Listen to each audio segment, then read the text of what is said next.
One West, 125th Street, Harlem, New York. Under Commander General Yohana. The only authorized acronym.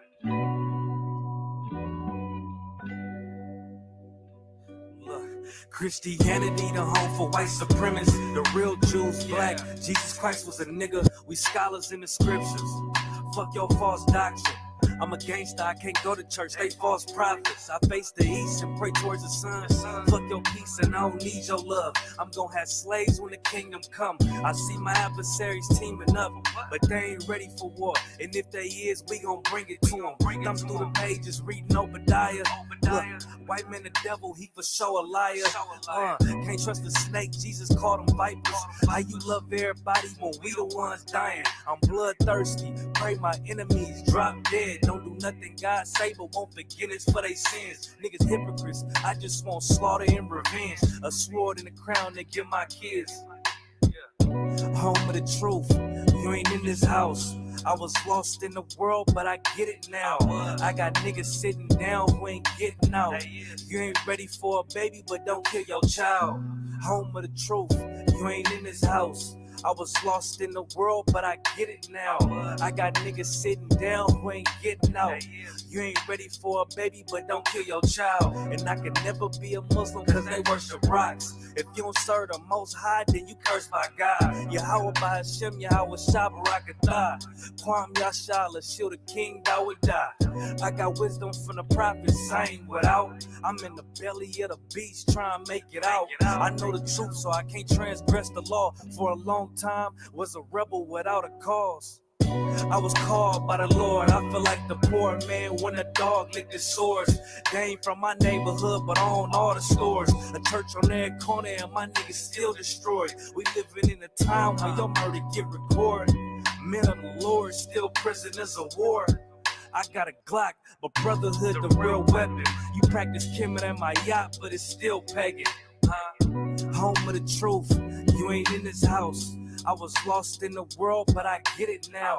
I got niggas sitting down who ain't getting out. You ain't ready for a baby, but don't kill your child. Home of the truth, you ain't in this house. I was lost in the world, but I get it now. I got niggas sitting down who ain't getting out. You ain't ready for a baby, but don't kill your child.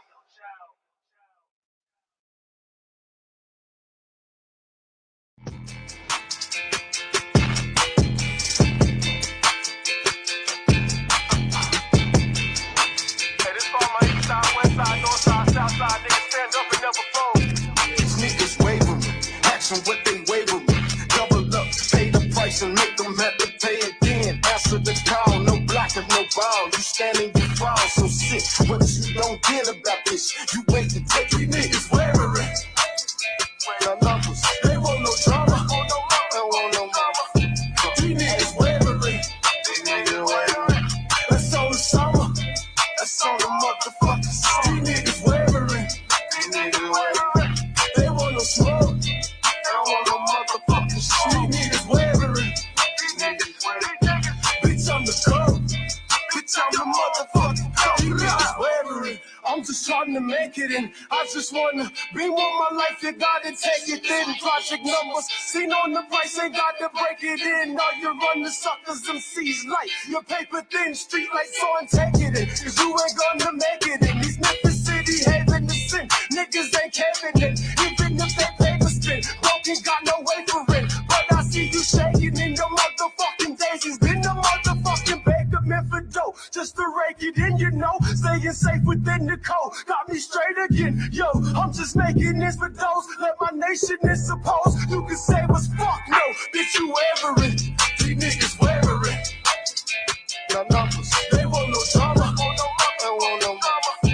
These niggas wavering. That's on the summer. That's on the motherfuckers. These niggas wavering.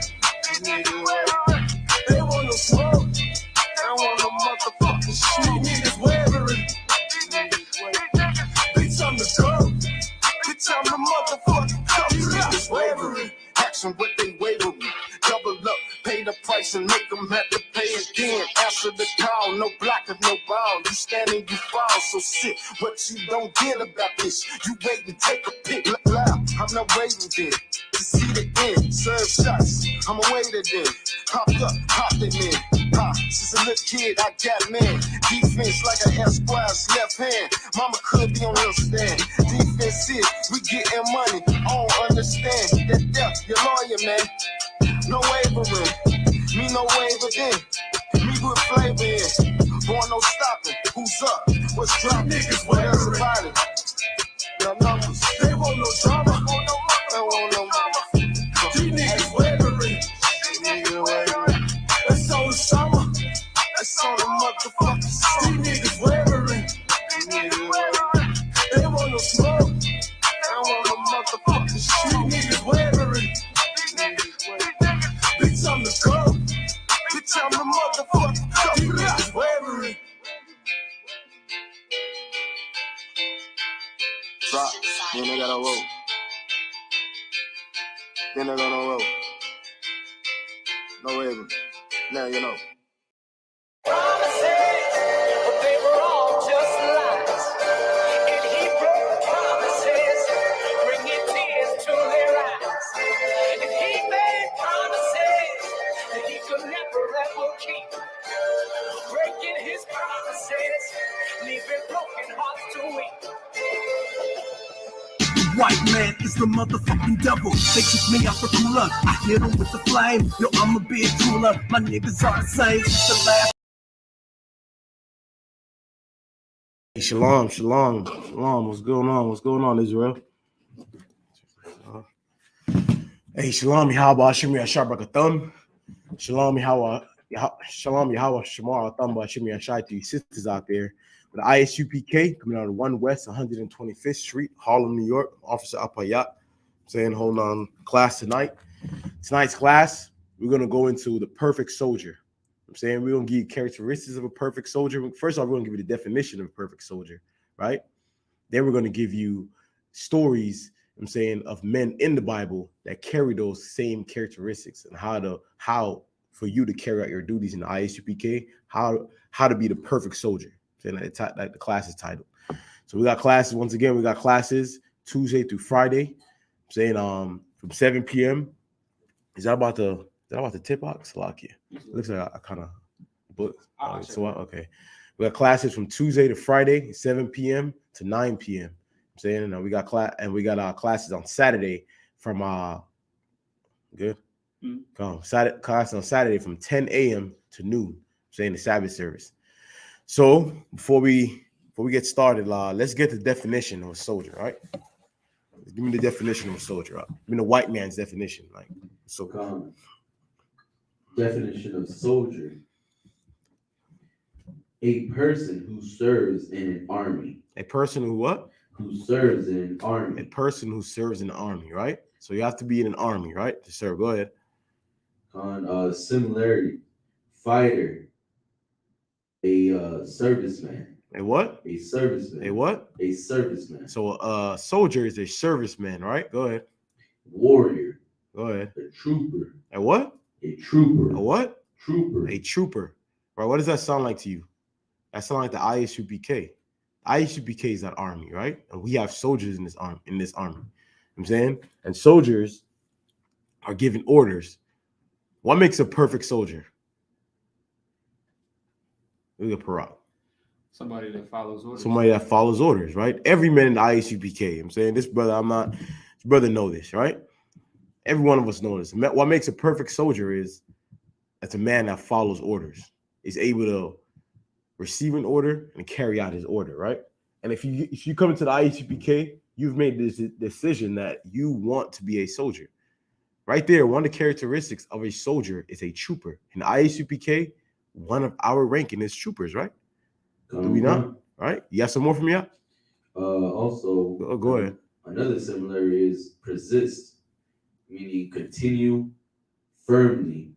Continue what? Continue firmly. So he's saying like persistence, right? Mean like continue, right? So he said another characteristics of a soldier is persistence, right? Day in, day out. Day in, day out, the same thing. The brother right here, Officer Parak, brother answered. The reason why he know it because he is that perfect soldier. You know what I'm saying this brother is a perfect soldier right here, man. Keep going out. You got some more for me? Because he's persistent. Go ahead out. A course of action in spite of difficulty. A what? In spite of difficulty. No, read it from the top again. A course of what? A course of action. A course of action, right? Go ahead. In spite of difficulty. In spite of difficulty. No matter how you wake up today, you know what I'm saying, give me some proc. They might get into an argument with a woman or I don't know, what do niggas be crying about today? Like saying they women leaving them, so he's sad, he gotta smoke some weed. You know what I'm saying? Give me some more. What was that one?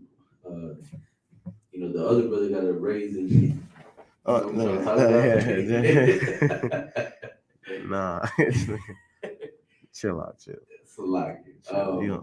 Go ahead, bro. Salaki. You got your slave and your Hey, boss this brother, man. Hey, Salaki. You got your slave and your boss getting on your nerves. You got a bad day at work. Right. Dealing with terrible customers, dealing with terrible coworkers, right. things like that. You come home and smoke a blunt. I'm saying exactly. The brother said, you a brother that you have a hard day at work, right? And you have to hold on class that night. You had a hard day at work. Your boss yelling at you. You know what I'm saying? You ate or you did something. You messed up on something at the slave, and he checked you on, or you know what I'm saying? He yelled, or you just being an asshole, which bosses are. You know what I'm saying? It's America. We're slaves. You're going to be an asshole, right? And because of that, you want to smoke some weed. Man, I ain't going to class. Man, I'm tired of this. Man, I'm tired. You know what I'm saying? These are characteristics of not a soldier. You know what I'm saying? You're not a soldier if you carry those characteristics, right? So give me what you have up. Everybody, give me what you have up. We're going to jump at that first, and then we're going to get with that. Book of 2 Timothy, chapter 2, verse 3. If thou therefore endure hardness as a good soldier. Endure what? Endure hardness as a good soldier of Yahushua Mashiach. Right? The Bible said what? Endure hardness like a good what? Good soldier. A good soldier. The title of this class is The Perfect Soldier, right? So the perfect soldier endure hardness. You know what I'm saying? And you sisters out there, it's no different than you too. You know what I'm saying? Your job, however, is not to pick up a sword and go out and fight with. Your job, however, is camera shaking up for some reason. Yeah, your job as a sister is to do what? I'm saying, what's the job of a wife? Or even if she's not a wife, what's the job of every sister? To take care of her husband. Yes, if you have a sister with a wife, your job is to follow those orders your husband's giving. Is that not a soldier, right? Right? What's the job? What if a sister doesn't have a husband? Parak, what's her job? Well, I mean, I got a precept for it. Yeah. I'll just quote it. So like, go ahead, quote it. Nah, go ahead, quote it out. In the book of Titus, it gives the role of a woman. A woman's role is to teach the young women, to teach her kids, and if she doesn't have kids, teach the younger sisters in the truth how to be proper women, and also to support the men that are around them, the men that are in the work. So she used to do what? Support her nation. That's her job. So in itself, a sister can be a soldier. That's a soldier's job. Wrong or right? I'm saying, you have some more on that for me? That's it on that. Go ahead. Well, first one, go ahead. Like I was gonna say, if we could read that next verse. Keep going. No, verse 4. No man that weareth entangleth himself with the affairs of his life, that he may please him who hath chosen him to be a soldier. To be a what? To be a soldier. That's so heavy, huh? Meaning your life, what you want of your life means nothing anymore. That's right. I'm saying, listen to me, like you can't make a decision that you want to be a soldier and then pick and choose like what you want to do and what you don't want to do. Does that make sense? Like I know these brothers understand. I'm saying you come in here in ISUPK, you're a brother, that you a trooper or a young man, or you out here, your job is to be a soldier, man. Your job is to do what you're told. I'm saying, and like these brothers here know, if you can't do what you're told, maybe this place is not for you. We have brothers that leave because they were told to do a certain task that they did not want to do. A task that you look back at it like, A man tells you to shut your mouth. Don't say anything. Right. We walking past a group of brothers. Hey, don't say nothing to those brothers. You allow that to make you leave the truth. All the hours and time being put in, bro. Imagine that. A nigga didn't put in hours and passing out flyers and going on trips to California and you know what I'm saying, paying money and rides and to throw that all away because he's told not to speak.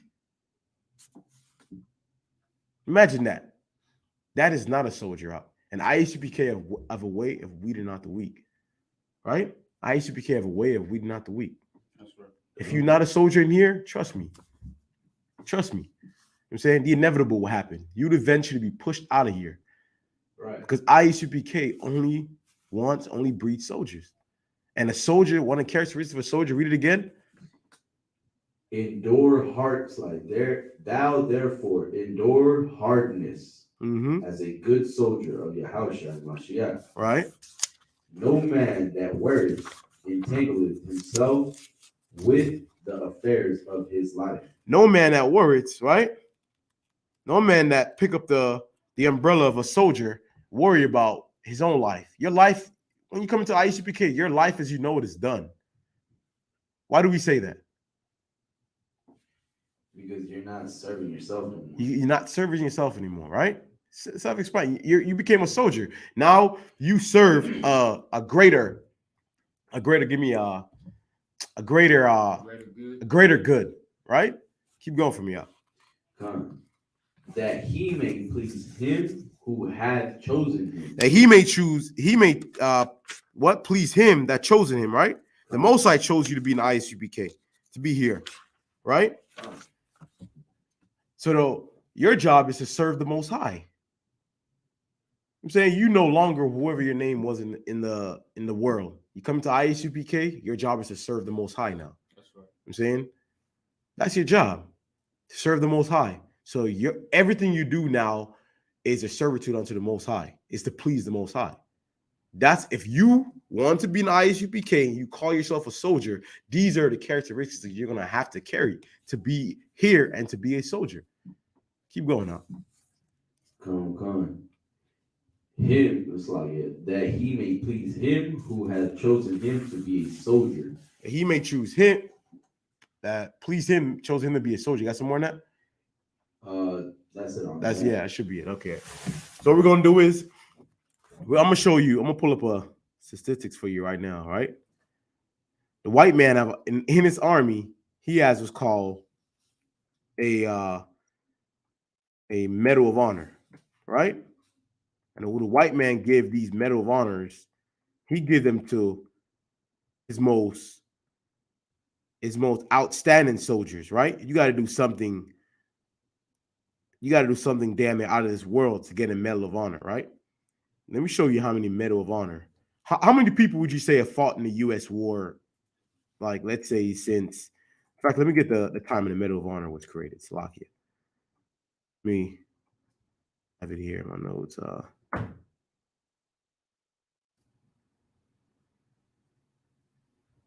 Okay. So the Medal of Honor. How many people you think have received a Medal of Honor in the white man's army? Throw out a number.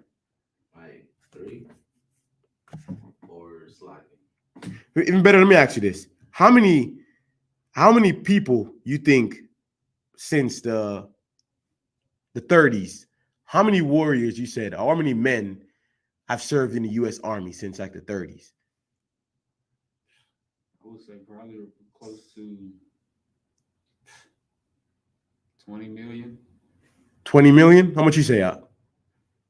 Shit, it's like it.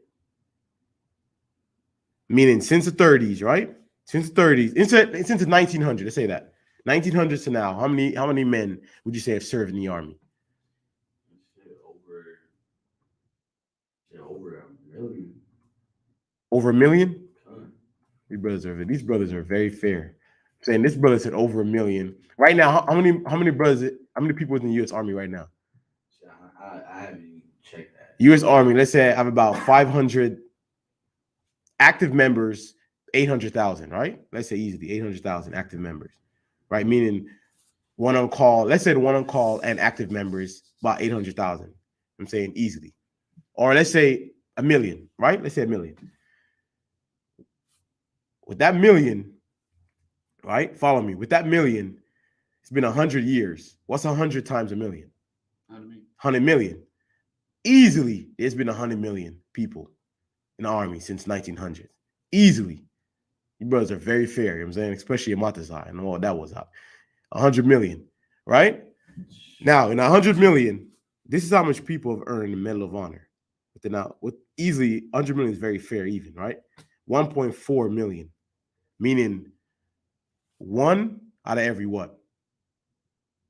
100 will gain the Medal of Honor in U.S. Army. You know how they get that Medal of Honor? How did they gain the Medal of Honor? Damn, all of them are read upon. What was the same characteristics they had up? They all followed orders. They all followed orders. All of them followed orders. That's how they got their Medal of Honor. Their Medal of Honor came from them carrying out orders, doing what they're told. Right? What we're going to do is we're going to go in the Bible. We're going to show you men who did not do what they're told, men who were terrible soldiers, and men who was an example of a perfect soldier in the Bible. Right? So right off the bat, let's get Adam. Right? Go ahead, and then you get Noah. Chapter 2 and verse 16. And the Lord God commanded the man, saying, of every tree of the garden thou mayest freely eat, but of the tree of the knowledge of good and evil thou shalt not eat of it. Thou shalt not what? Thou shalt not eat of it. Thou shalt not eat of it. So Adam was told what? Out of all these trees, you can eat from this one, but these trees you cannot eat from, right? These trees you cannot dwell in, right? You can't go over here and get mixed up in this, right? So jump down, and you know what I want. You want the woman first? Yeah, yes, give me the woman first. The book of Genesis, chapter 3 and verse 1. Now the serpent was more subtle than any beast of the field which the Lord God had made. Right. And he said unto the woman, yea, hath God said, ye shall not eat of every tree of the garden? And the woman said unto the serpent, we may eat of the fruit of the trees of the garden, but of the fruit of the tree which is in the midst of the garden, God has said, ye shall not eat of it, neither shall ye touch it, lest ye die. Lest you what? Lest ye die. Mosai is even saying, if you touch these trees, you would die. Right? Mosai said, I'll kill you. If you he damn near threaten them, huh? Trying to scare them. You ever heard of scare straight? Trying to scare them straight. Like, listen to me, do not touch this, because you're going to die. Right? Go ahead. And the serpent, it's like in verse 4, and the serpent said unto the woman, ye shall not surely die.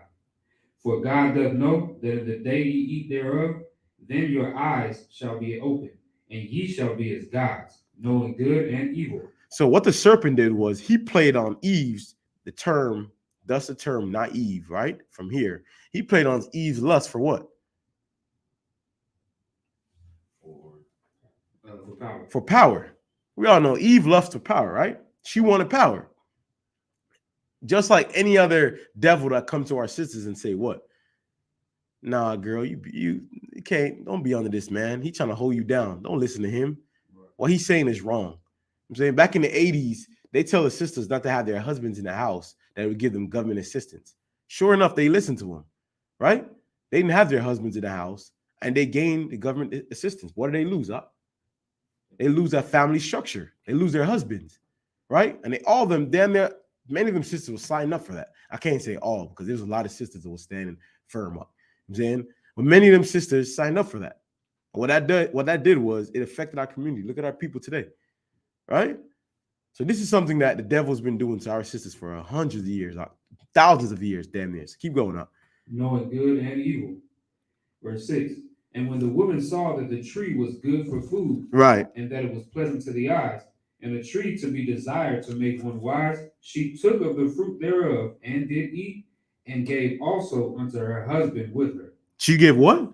Also unto her husband with her. She gave unto who? Her husband. Her husband. You mean to tell me this woman not only ate of it, but also give it to this man to eat? Right? I'm gonna say this. It's something that every time I teach Adam and Eve, I always bring this up. Proc, you know I'm going out. I always bring this up. If you a man, right, and the Most High puts you in charge of your household, put you in charge of this woman, and then she do something wrong. Put it like this. Let's say I do something wrong, right? Let's say I do something wrong, and the general is here wind of it, right? Right? Who's the first one that's gonna get backlash about it?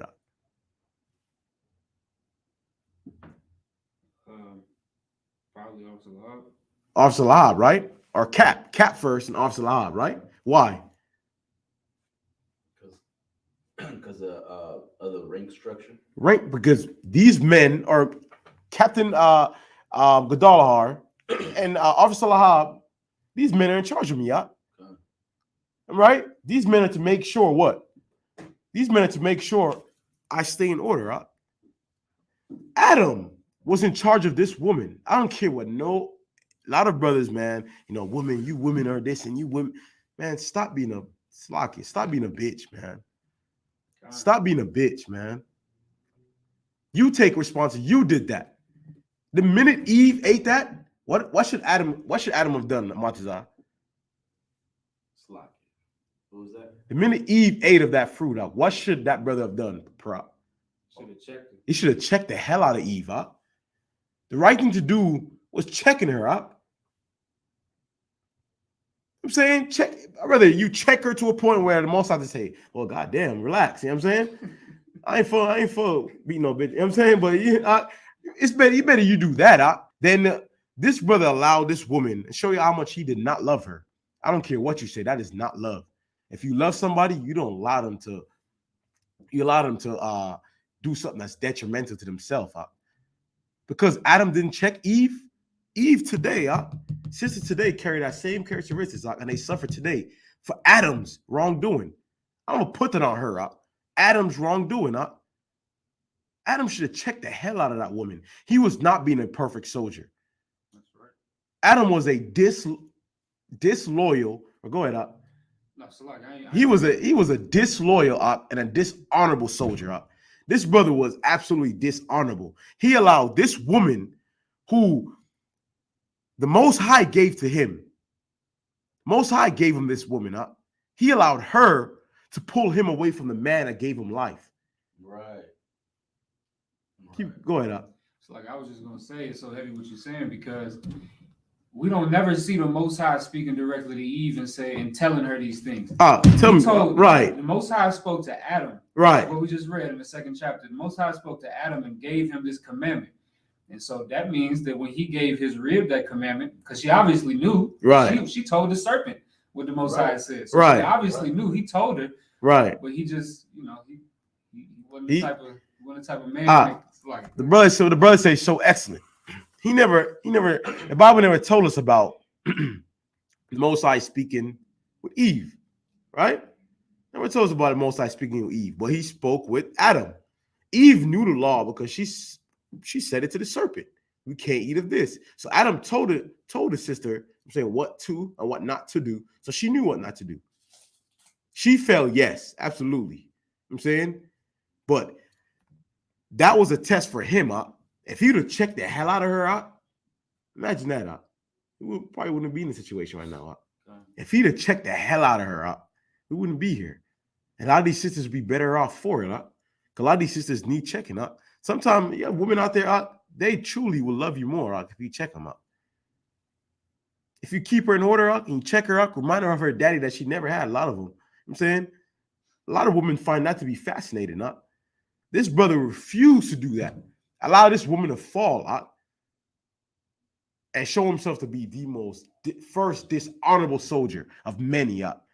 Set the precedent for many other soldiers to come to be absolutely dishonorable based on what he did, or his lack of, I may say. You know what I'm saying, got the other one for me up. Con, do you want me to start where?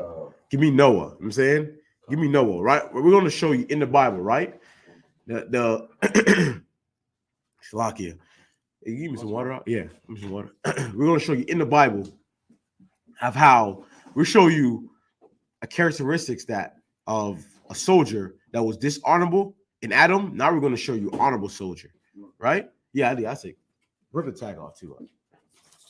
We're going to show you a soldier that's. We're going to show you a soldier that's honorable, right? An honorable soldier right now, right? We're going to get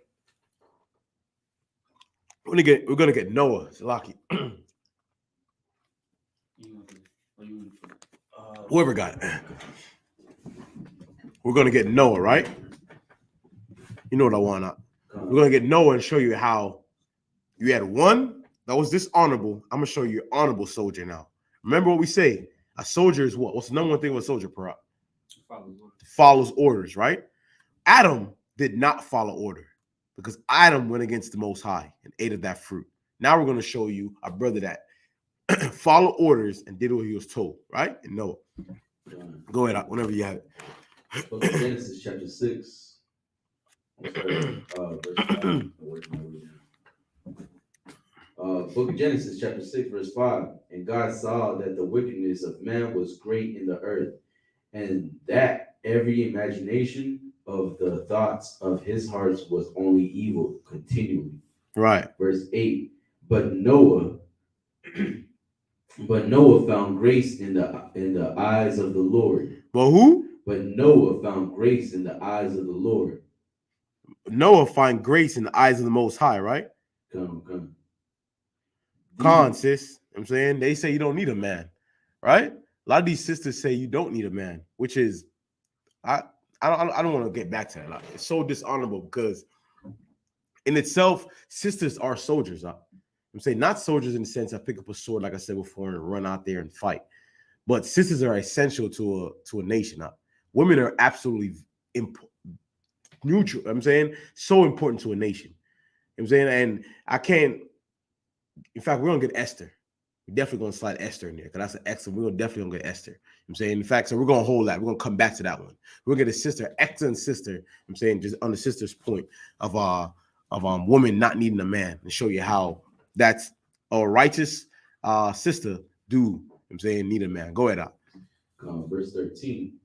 And God said unto Noah, the end of all flesh is come before me, for the earth is filled with violence through them, and behold, I will destroy them with the earth. Make thee an ark of gosford wood. Rooms shalt thou make in the ark, and shall pitch it within. Give me what I want. Give me the command that he was told. Con. I'm saying you ain't gotta read the whole. You want 7? Yeah, give me drop. Is it 7? You want when he's told to clean? Yeah, con, yeah. 7. 7. Okay, 7 to 1. Book of Genesis, chapter 7, verse 1. And the Lord said unto Noah, come thou all thy house into the ark, for thee have I seen righteousness before me. So Moses said what? For thee have from the top again. And the Lord said unto Noah, come thou all thy house. Come thou all thy house, right? So the Most High is telling Noah to do what? Come and bring your house with you, right? Sounds like an evacuation plan to me, huh? Wrong, right? Sounds like an evacuation plan to me, huh? Right? So go ahead, Into the ark. Into the ark. Go ahead. For thee have I seen righteousness before me in this generation. So the Most High is saying, in the generation that he's seeing, right?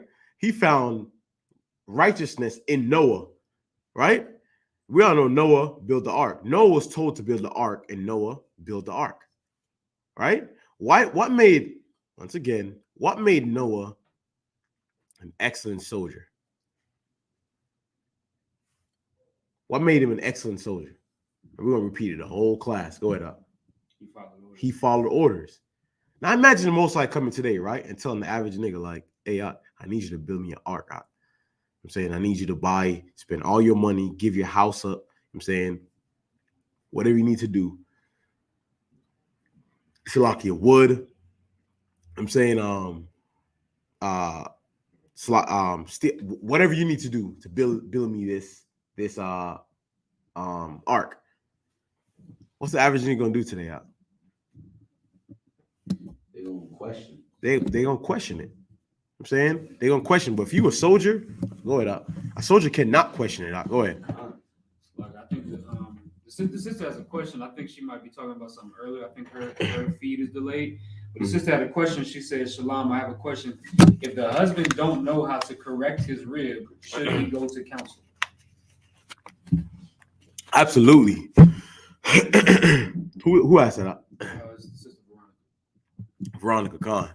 Absolutely, sis. If a brother listen, I'm gonna say this. A lot of men have not been taught how to deal with women. I'm saying a lot of men deal with women the same way.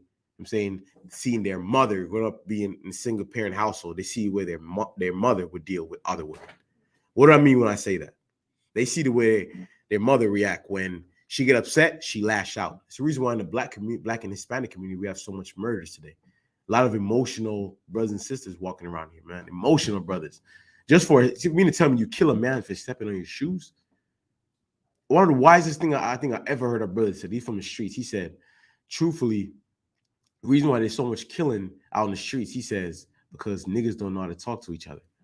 That's so heavy, y'all. Meaning, a lot of these issues that we have in our community is simply from not being able to speak to each other. That's it. A lot of brothers have to be taught how to deal with their women. No different. A lot of brothers have to be taught how to deal with their women. And ISUPK can teach you how to deal with your woman. Deal with your woman wisely, so you're not being abusive. You know what I'm saying? You're being physically abusive. Give me another one, verbally abusive, right? You ain't this, that, you this, all kind of words. I'm saying all kind of name calling, things that a woman do. You see a mother talk like this. You know what I'm saying? You see you see a mother talk like this. That's how you learn it from. Your everyday life, your reaction to everything is learned from your household. You didn't have a father in your household, or if you did have a father, your father wasn't raised by his daddy. Your father wasn't raised by the ISUPK, so he doesn't know how to deal with a family structure. So yes, sister, any brother out there, I'm saying, that cannot deal with his wife should come into ISUPK. You have something you want to say? No. Should come into the ISUPK or get counsel, saying from ISUPK, brother, a priest, and how to deal with your wife. Absolutely. Did that answer your question? What else? Share that question? No, that was it. Okay, come on. That was it on that. So yes, Noah was told build an ark. Noah built the ark, right?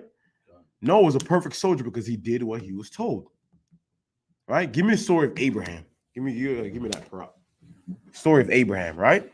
We're gonna get another brother who was an absolutely honorable brother, right? And the reason why he was honorable because he was a good soldier, right? And what makes him a good soldier, he did what he was told. And here's what. Go ahead, out. This is the book of Genesis, chapter 22 and verse 1. And it came to pass after these things that the Most High did tempt Abraham and said unto him, Abraham. And he said, Behold, here I am. And he said, Take now thy son, thine only son, Isaac. Stop right there. So the Most High is saying, Abraham, say, here I am, right? And Most High is telling Abraham to take your son. Now, this is important. His only son, right? This is Abraham's only son. I mean, he doesn't have any other sons, right? Go ahead. Whom thou lovest, and get thee into the land of Moriah, and offer him there for a burnt offering upon one of the mountains which I will tell thee of. He did what? Say it again, huh? And he said, Take now thy son, thine only son, Isaac, whom thou lovest, and get thee into the land of Moriah, and offer him there for a burnt offering. Offer him there for what? A burnt offering. What does it mean, a burnt offering? Set him on fire. What? The Most High is asking Abraham to sacrifice his only son. Don't forget, he said, it's your only son who ye loveth, right? Meaning, of course, this man's first and only son, huh? That's his baby, huh? Imagine that you have a son. Huh? I'm saying, yeah, one day I'm saying, I have a son, right? I tell you, man, Abraham was a righteous brother. That'd be tough for any man, huh? His only son. Take your son and offer him to me. That's what Abraham was told. Keep reading for me out. Verse 3. And Abraham rose up early in the morning and saddled his ass and took 2 of his young men with him and Isaac his son and clave the wood for the burnt offering. And rose up and he went unto the place of which the Most High had told him. Then on the 3rd day, Abraham lifted up his eyes and saw the place afar off.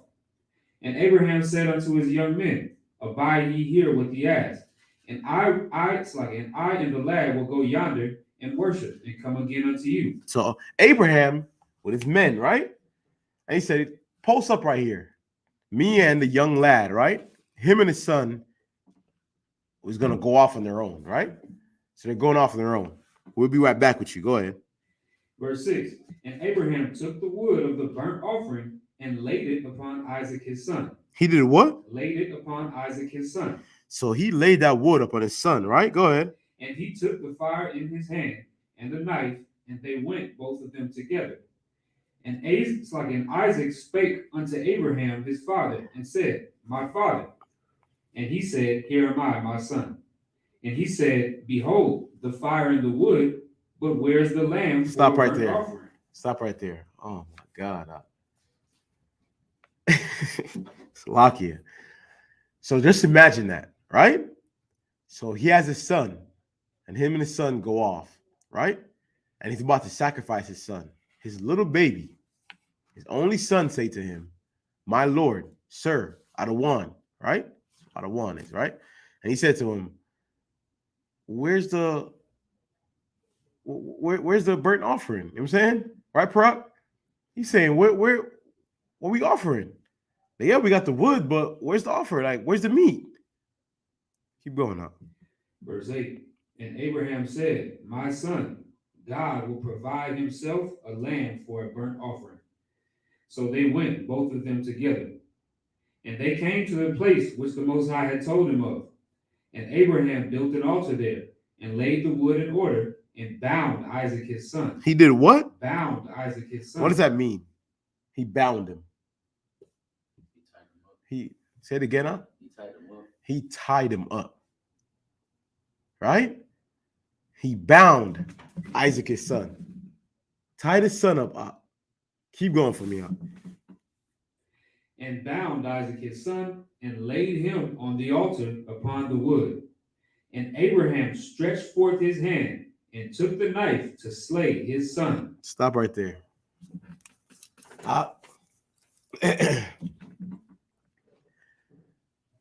The Bible said that the Most High regards Abraham to be his what? His friend. His friend. That Abraham was a good soldier.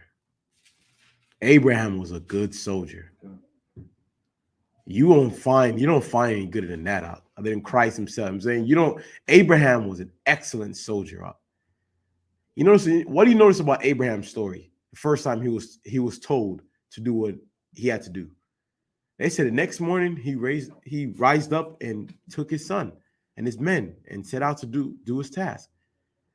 Abraham didn't even question that task, huh? Here's why it's imperative, right? Here's why it's important that each and every brother in the ISUPK especially understand this. You know what I'm saying, and it's lucky to the men above me. You know what I'm saying,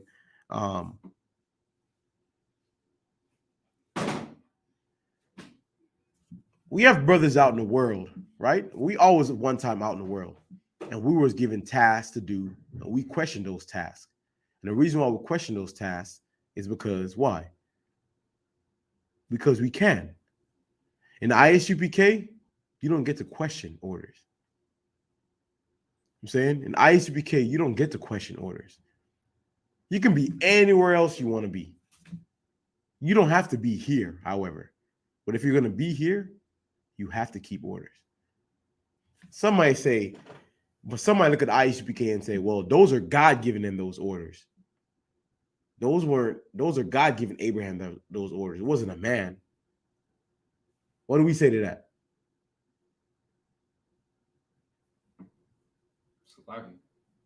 We are the voice of God. We are the what? The voice of God. We're the voice of the Most High. If you believe the ISUPK on the Commanding General Yohana is the home of the truth, then you have to believe that everything that comes out of the ISUPK is righteous, huh? Even those orders that you're given. Make a decision as a man. Either you're gonna be in the ISUPK, you believe what you believe ISUPK is the home of the truth, you believe everything ordained in the ISUPK is true. Either you believe that or you don't. If you believe it, every order that comes from that, you must follow. Go ahead, up. So, like I was gonna say, even Paul himself, he told you the things that I speak unto you, the words that I speak, are Right. the commandment of God. Are the commandment of the Most High, right? Even Paul himself said that. Like the brother said, right? Listen, like, say to brothers, man, you a trooper in here, young man, or whatever it is, I get it. These ISUPK, I hear it all the time. These ISUPK niggas are too militant. In fact, I heard one rapper said that, right? Waka Flocka, the rapper out of Chicago, ain't he? I think he's Atlanta. He's from New York, but he's like an Atlanta or Dirty South rapper. You sure? I just from the rack, from Brick City. That's what it was. Nah, look it up. I don't know. I don't know. I'm saying, nonetheless, that rapper Waka Flocka, right? Waka Flocka Flame. He said it was Captain Kaposh, I think it was, right? Captain Kaposh was holding camp, and he said, "Hey, hey," and he said, "Man, I hear everything y'all saying. This is that Waka Flocka, that rapper saying. Man, I'm hearing everything y'all saying, and I'm feeling it. I'm feeling the energy. I like it, man. But it's only one problem: is y'all too militant. I get it. This truly is not for a brother like that. What's crazy is the niggas that the world look at as to be tough and man, that's the epitome of these niggas is gangsters and all. They're not. They're gangsters is fine. They're wicked men, but they're not men of valor. That's right. Let me give you an example of a wicked man. A wicked man goes in a house, rapes a woman, murder a man, and then kill everybody in the house. A man of valor fights for his nation and do what he's told. What's the difference? They're both killing, right? A man of valor go out and fight for his nation and kill, right? What's the difference? One of them is doing what they want to do, and the other one is doing what they're told. One of them is doing what they want to do, and the other one is doing what they're told. The difference we call these thugs and gangsters and all them, these are men that are just like children. Let me tell you something. A lot of these killings going on around here, it's brothers that's on drugs killing other brothers on drugs. I'm gonna repeat it again. A lot of these killings are brothers that's on drugs killing brothers that's on drugs. What I mean to say that is a lot of them are not even real killers. Because if you're a real killer, you don't need to get high to do the killing. The reason why you're doing that is because you don't have it in you. And you have to get high to cope with the things that you have done. Right? You hear the stories that killers have dreams, right? I hear the stories. So to cope with those dreams and those guilt, they have to get high. That's the reason why all of them are on what? Molly, even some other one. Percocet. That's a heavy one. I'm saying perks. Fentanyl is a new hot shit on the block, I guess. But killing everybody. Marijuana, right? And when first off, marijuana is a gateway drug. I don't care what you say. Marijuana is a gateway drug. Just like pornography. Pornography is a gateway drug to homosexuality. Facts. Pornography, I'm going to repeat it again. Pornography is a gateway drug to homosexuality. No different than weed is a gateway drug to cocaine or any other strong drug. In fact, weed itself is gay. Right? Personally, I ain't gonna lie to you. I'd rather take ecstasy. To me, you're gay. Why I say you're gay? Because I've seen brothers in ecstasy, and I think they're always gay. The way they was carrying on themselves, they was gay to me. Like just touching themselves. And I'm saying that I'm like, that's gay. All these things you have to do for you to do that killing. That wicked man has to do for that killing. The righteous doesn't have to do that because that guilt doesn't carry on with him. The righteous don't have to put up with that out. You know what I'm saying? Only the wicked do. Something online. I'm saying, give me keep going on that story for me. Let's give me a little bit more of it. It's a little bit more of it. Abraham. Come. The book of Genesis, chapter 22, and verse 11. And the angel of the Most High called unto him out of heaven and said, Abraham, Abraham. And he said, Here am I. And he said, Lay not thine hand upon the lad, neither do thou anything unto him. For now I know that thou fearest God. Thou what? Fearest God. Thou what? Fearest God. Give me Proverbs. You know what I want in Proverbs, Amatazai. Precept for this one in Proverbs. I'm saying the fear of the Most High. Why did the Most High make that comment? For thou fearest God, right? The Most High was proving Abraham. What's proving me? He was testing Abraham, right? Why was he testing Abraham? Just like any good father do. You want to prove your son. You want to test your son to see what the boy got in him. You know what I'm saying? Any father will tell you that. You want to sit back and you want to prove him, test him and see what I want to see what he got in him. You know what I'm saying? You got it from me out? Go ahead out. Go ahead, get the mic out. Book of Proverbs, chapter 1, verse 7. The fear of the Lord is the beginning of knowledge. The what? The fear of the Lord is the beginning of knowledge. Why did Abraham? How can I phrase it? Why was Abraham? Why was doing that act prove that Abraham feared the Most High? Anyone in line? Why was doing that act? He was willing to kill his own son, right? For the Most High. Why was doing that? That act, why was doing that is what the Most High considered Abraham to now fear him. Because the Lord understood, because he knew how precious Isaac's son, I'm like Abraham's son was. He knew that he would do anything for the Most High, whatever he had. That right there. You mean to tell me this man's only son, right? I need you to say, if you don't have a son, I need you to imagine a baby you, a little baby you. You know what I'm saying? You've been waiting for a son, your baby son that you have to go put to death, right? Being a good soldier, you told to put him to death. And you were willing to do that? You know what the Most I say? Okay. If this nigga willing to do that, surely if I tell him to go kill these damn Philistines, he'll do it. He won't be like that nigga Saul. Get me him next. Get me that nigga next. You know what I'm saying? Surely he won't be like Saul, right? He won't be like him, dishonorable like Saul. Because what? If he wanted to kill his own son, imagine that. You mean to tell me, if he wanted to kill his own son, mark my words, he wouldn't kill, let's say his cousin go against the Most High. You think if he wanted to kill a son, he wouldn't kill a cousin? Absolutely. Sure. If you want to kill your own son, surely you kill your own cousin. All right. His own friend, if you go against the Most High, whoever it is, the Most High wanted to see what Abraham had in him. And Abraham was wise to do that. Why? Because the Most High gave Abraham that son. Don't forget, the Most High gave him that son. Surely if you don't kill him, the Most High can make some 10 times worse onto him, huh?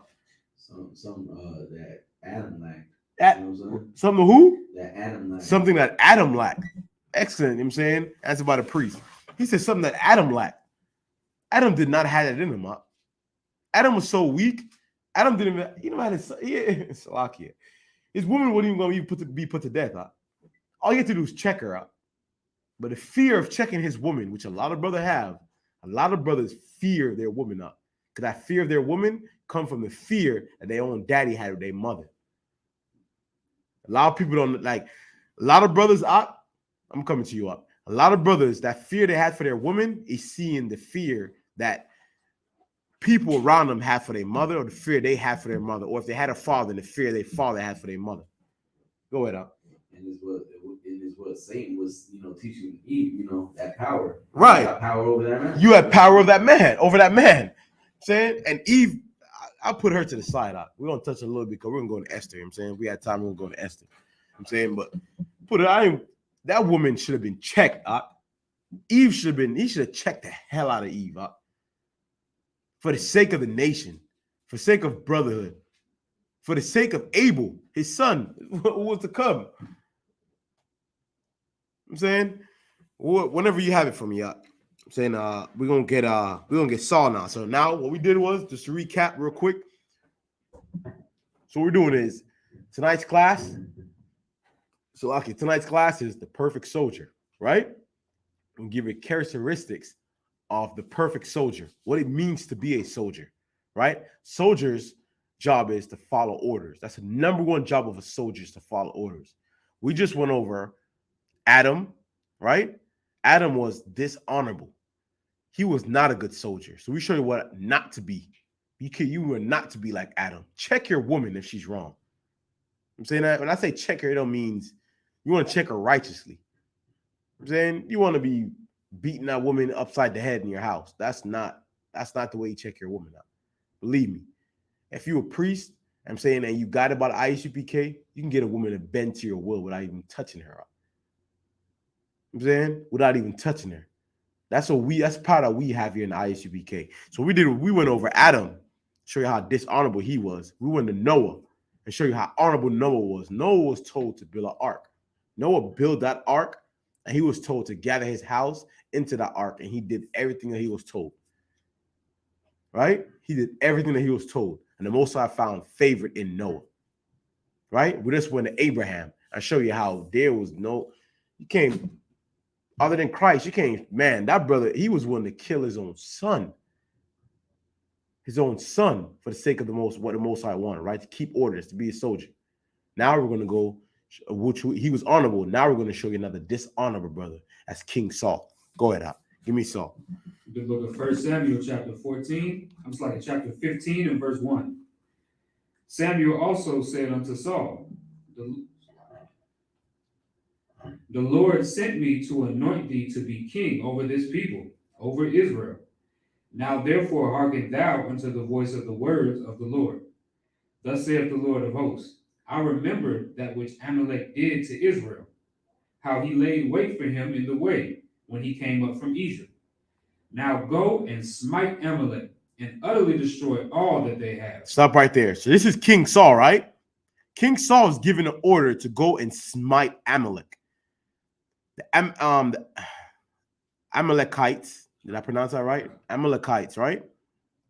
Amalekites, if anyone don't know, they were people, get me right in this proc. They were, when we were coming out the wilderness, they were against us when we were coming out the wilderness, right? They actually killed some of our people coming out the wilderness. So they harmed us, right? So the Most High, being a good father, he told King Saul, go and smite the Amalekites, right? Punish them for what they did to our people, right? Let's get what he done.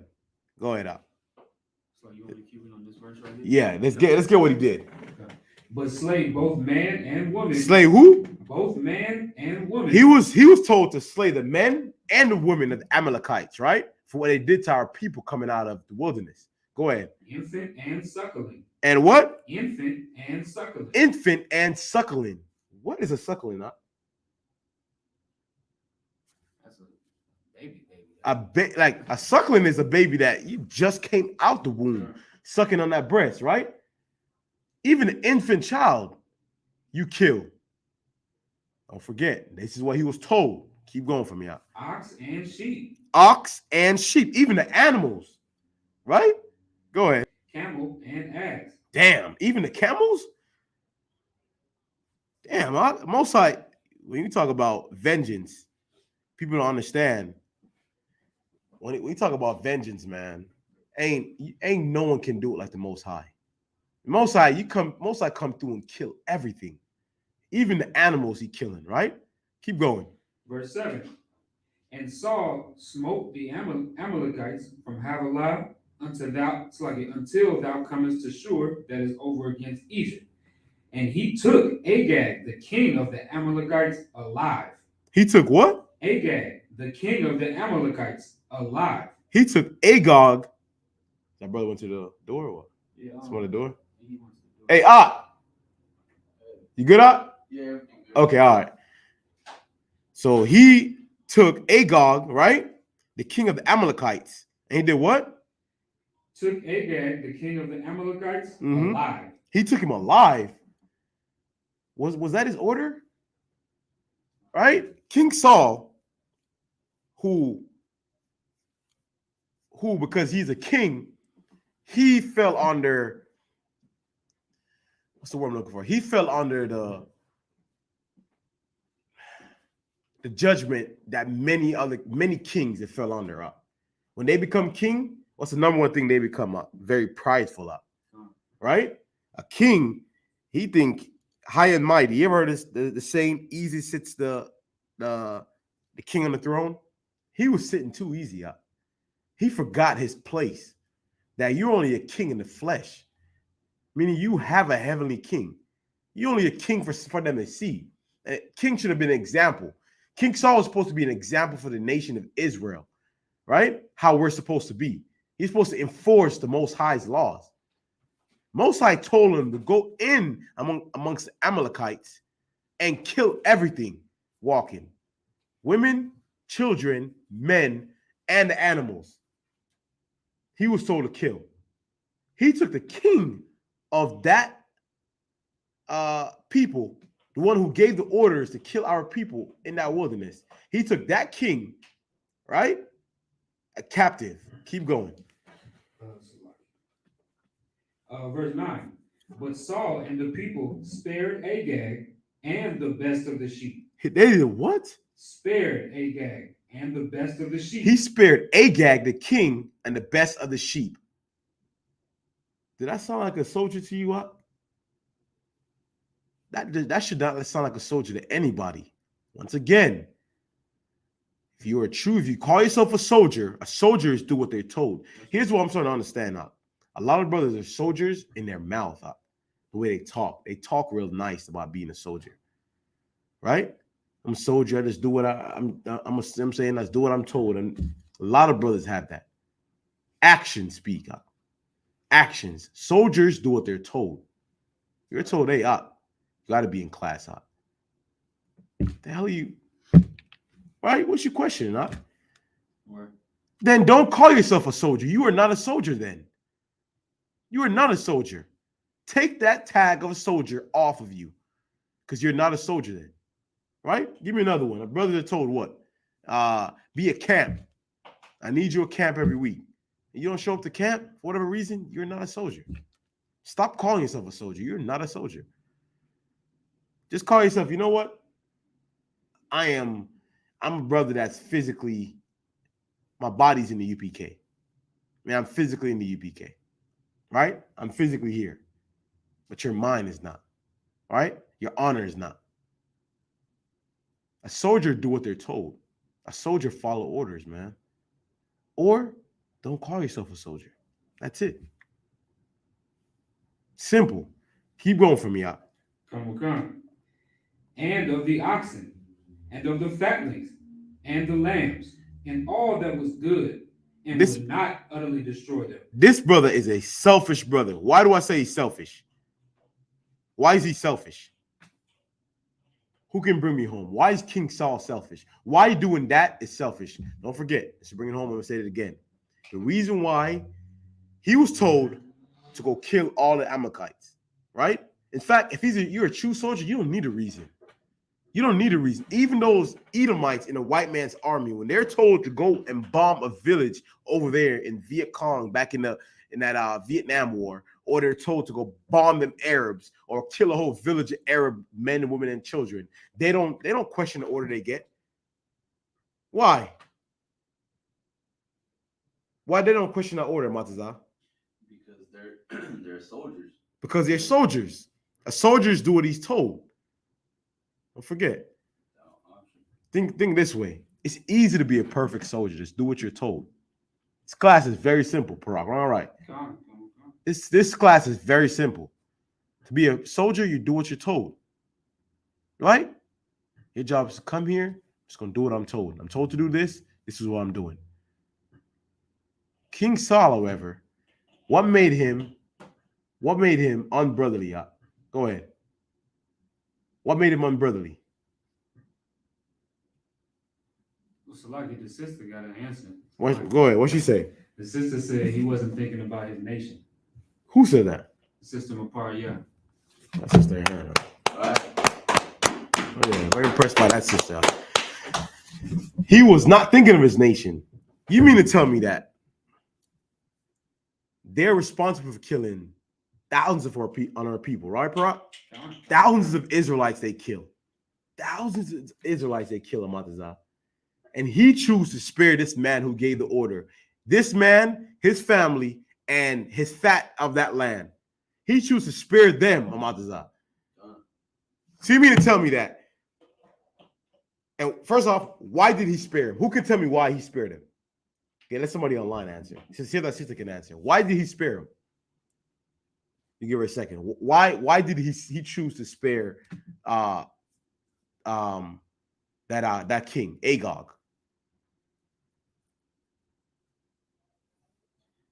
I know you know. I know both of you brothers know. Anybody online? Is Kabadamoth online? He did check in earlier. I can't tell if he's watching. Hey, Kabadamoth, why did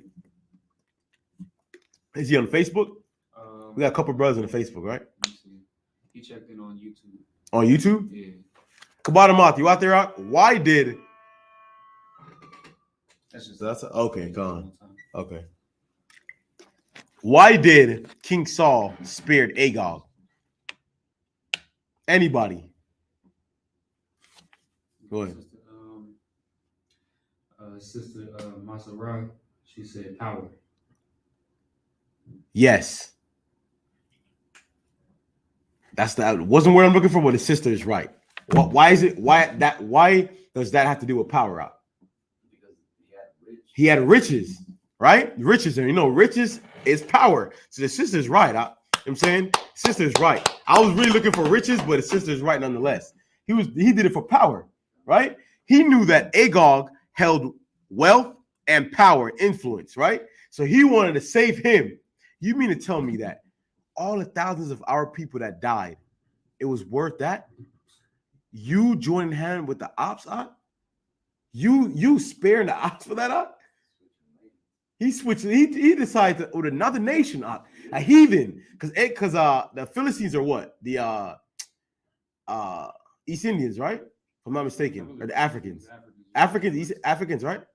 Hamites. These not Hamites. You decided to spare these Hamites, man. Hamites been killing us for years, You decided to spare these nasty Hamites for all the killing they did to our people for your pockets. He had everything that came to him, he had it coming up. King Saul had it coming. And to show how much of a bitch he is, when King David started, when the Most High was with King David, what's the first thing he did? What was the first thing that made him mad? You said Saul. Yes. Saul was angry. Show how you really a hoe. What's the first thing that made him mad? Because when David was a child, he was the one that stepped up against. True. But I want to know what pushed him over the edge. When the women was say it again. Say it in the microphone. Say it in the microphone. What made him? His brother know me. Go ahead. What made him a hoe? Go ahead. When the women were saying that Saul has killed his thousands, but David has killed his 10,000. Lakia, hey, that's what pushed him over the edge. When the women started saying, the characteristics of a man, they say, he really he like a female. You know what I'm saying? He's sensitive. This brother allowed. Don't forget, David served him.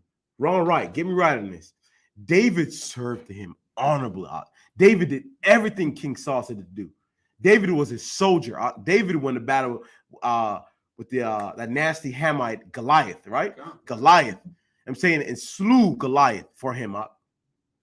All of his men of valor was afraid. David was honorable. He went out there and slew Goliath for him.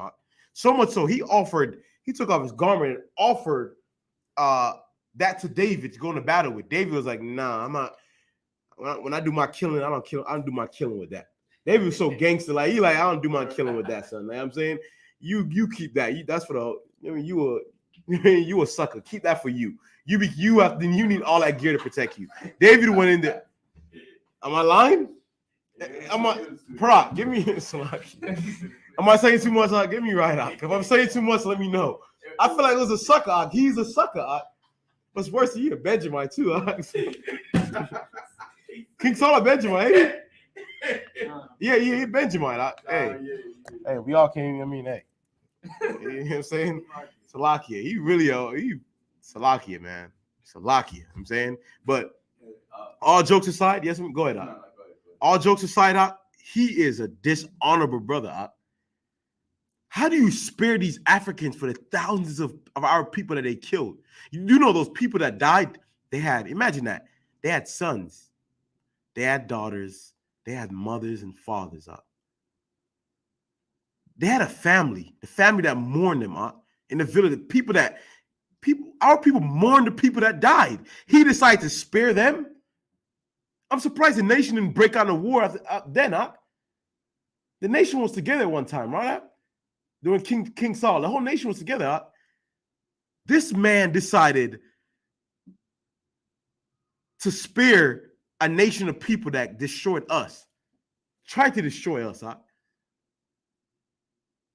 and come back as if it's all cool. That nation should have broke out in the war then. The nation should have broke out in the war then. You have some more on that for me? Go ahead. Verse 10. Then came the word of the Lord unto Samuel, saying, It repented me that I had set up Saul. It what? It repented me. Samuel said, what? It repented me. What does that repented mean? It repented me. The Most High is saying that basically he's upset. Make it simple. He regrets making repent. Yeah, it's make it simple. You know what I'm saying, he regrets making you king. You know that should have made him feel like, damn. He regret making you king. Why? Staying on topic. Go ahead. Because Saul wasn't a soldier. Saul was not a soldier that they thought he was.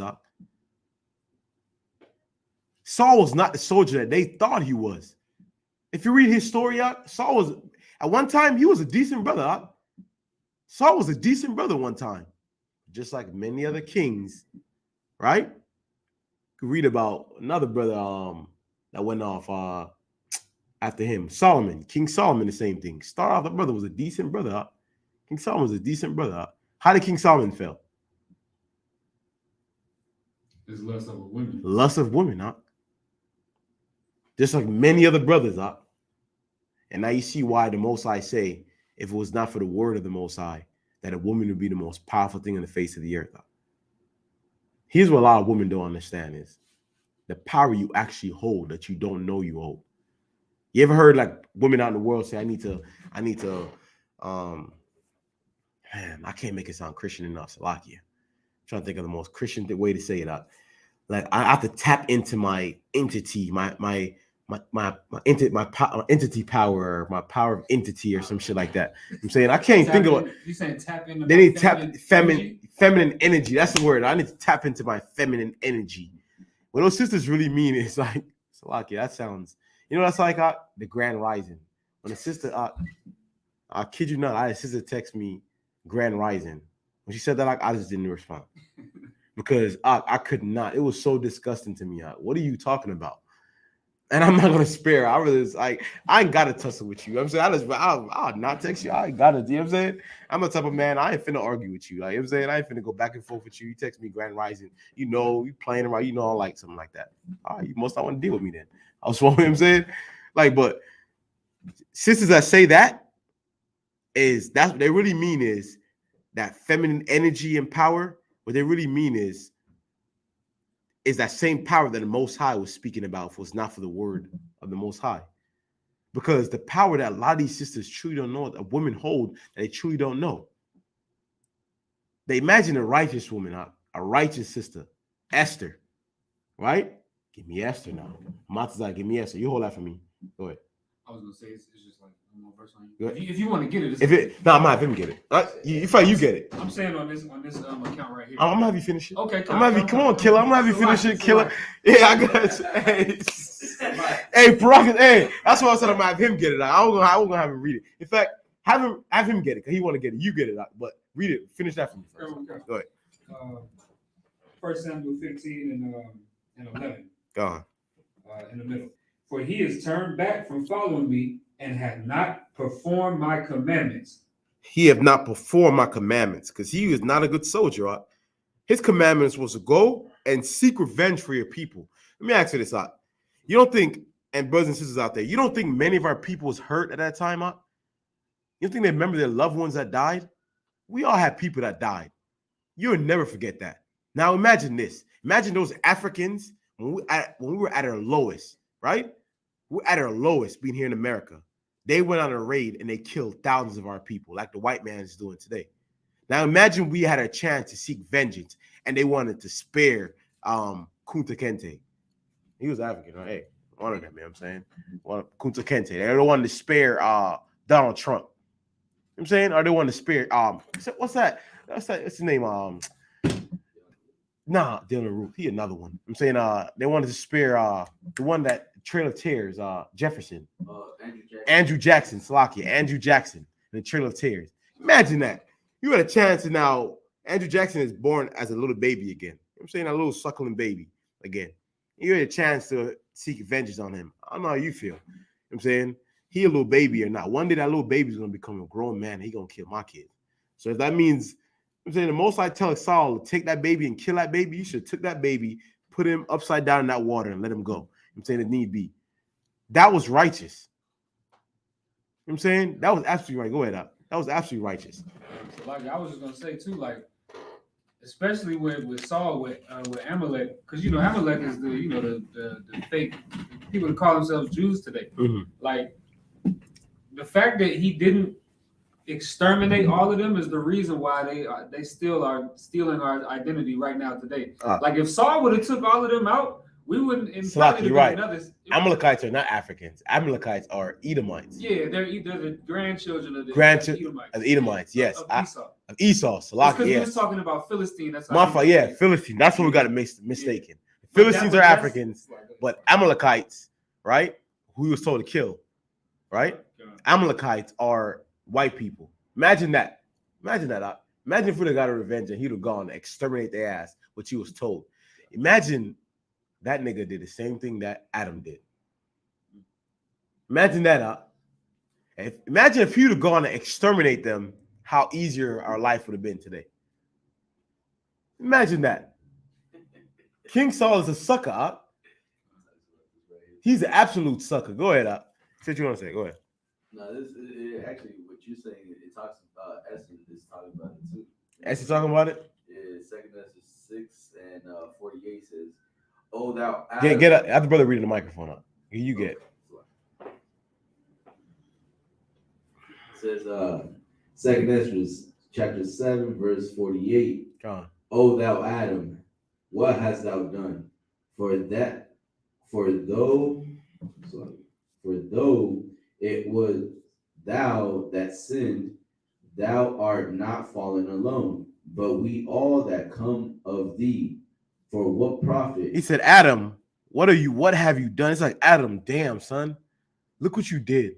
Because you fell, it wasn't just you alone. We all fell because you fell. Done. That's what this is saying right here. Go ahead. Done. For what profit is it unto us if there be promised us an immortal time, whereas we have done the works that bring death? We have done the works that bring death. Absolutely. Immoral time. You know what I'm saying? As he said. Get me Esther up. It's like, which account did you want? Because I missed a few times where she listened to Mordecai? Yes. That's come on. Yeah, the boy. Oh yeah. A few of them. So like, give me anyone. Shit, that was an excellent sister. Give me any one of them up. That sister was excellent. You know what I'm saying?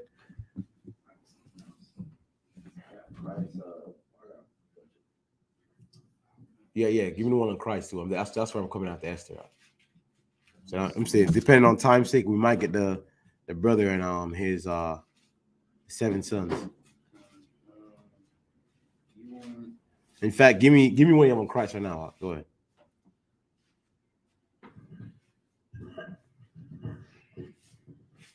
Matthew, got it?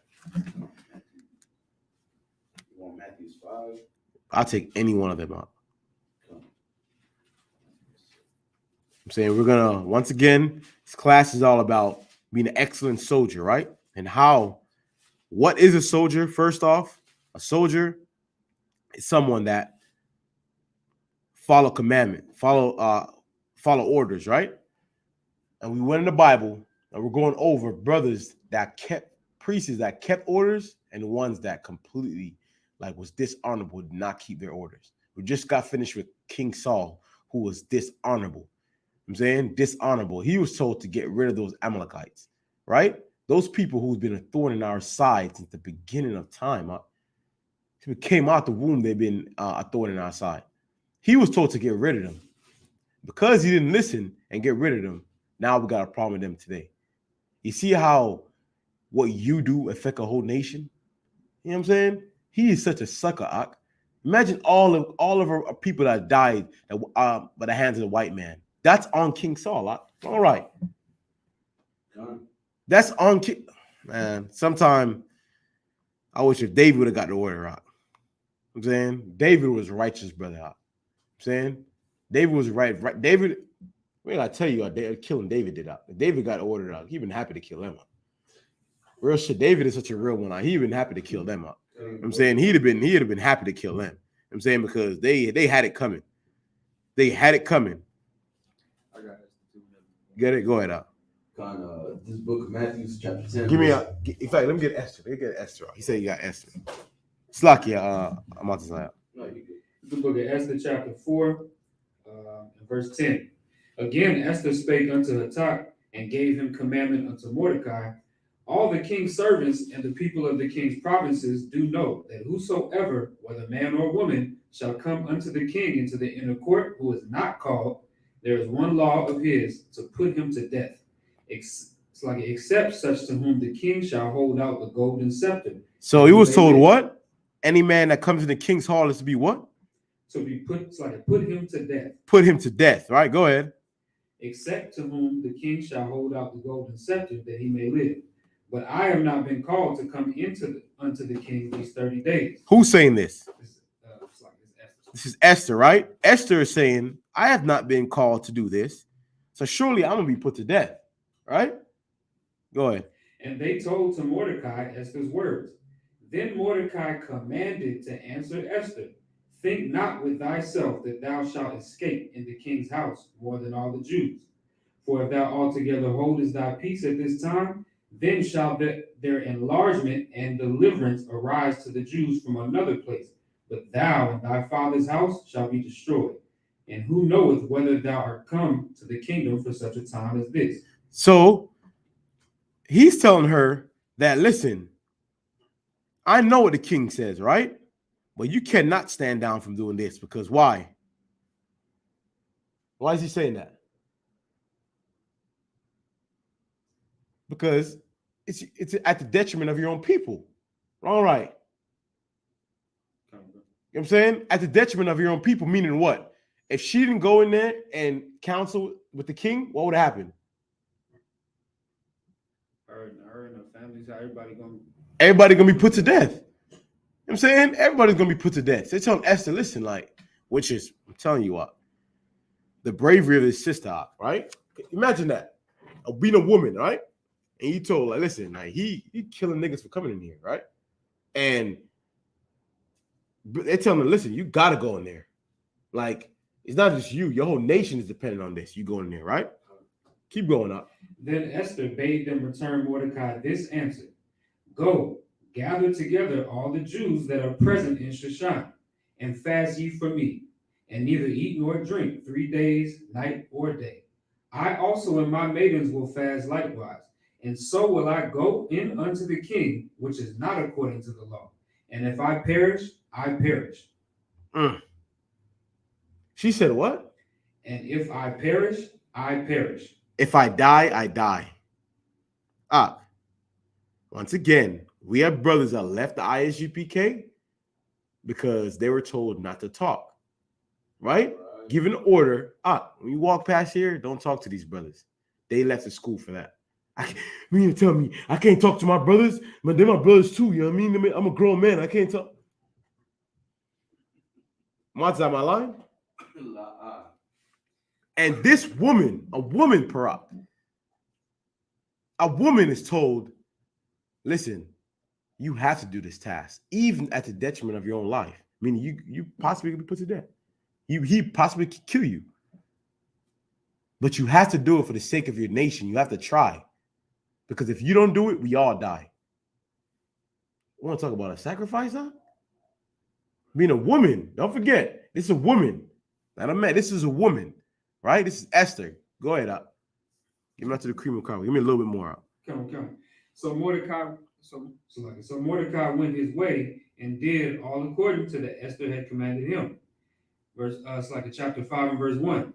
Now it came to pass on the third day that Esther put on her royal apparel and stood in the inner court of the king's house over against the king's house. And the king sat upon his royal throne in the royal house, over against the gate of the house. And it was so, when the king saw Esther the queen standing in the court, that she obtained favor in his sight. She obtained what? Favor in his sight. When he saw her sat in his court, she obtained favor in his sight. Why did she obtain favor in his sight, bro? She put on that royal apparel and got real feminine. She bad as hell. First, I know he did not. And I'm saying, but he looked at her up and he's like, that's beauty right there. Yeah. I'm saying that's beauty. That's a fair woman right there. I can imagine what she looked like. For that brother, for Salaki, that he didn't be like, hold up, damn. In our retrospect, that's what he said. He said, God damn, like he forgot all about, you know what I'm saying, his rules and now niggas gonna die if they come up in here, all that shit up. Now, what made this sister a good soldier? Couple of things, Couple of things. Easily a couple of things. Go ahead. I mean, of course, because she followed orders. She followed orders, right? She did what she was told. Go ahead. But she had she had an excellent. Mordecai taught her so much. If you mind if I pull a precept? Go ahead. Because if we know about the story of Esther, how she obtained, her position, she became the queen, right? Mm-hmm. Esther chapter 2 and verse 20 says, Esther had not yet showed her kindred nor her people, as Mordecai had charged her. For Esther did the commandment of Mordecai, like as when she was brought up with him. So she listened to the man that raised her. She listened to him. She listened to her father. To her authority. I'm saying Mordecai was damn near her daddy, huh? I'm saying she listened to him. That's what made her a good soldier. A good soldier listen and do what they're told. That's what a good soldier is. You want to be a good wife and a good woman, you listen and do what you're told. A righteous brother, of course. Don't tell me a brother tell you to jump off the bridge. I mean, you only a dummy would, you know what I'm saying? You don't jump off that bridge. But if I tell you to jump off the bridge, you better jump off the bridge with me. Nah, I'm saying, but you get the point. I'm saying that sister Esther was she wasn't imagine if she was a sister that says, I don't need no man. Right? I don't need no man. I don't need what a lot of them say. I drive my own boat. Like something like that. I make my own money. Right? I got my own car. I got my own house. I got my own money. What I need a man for?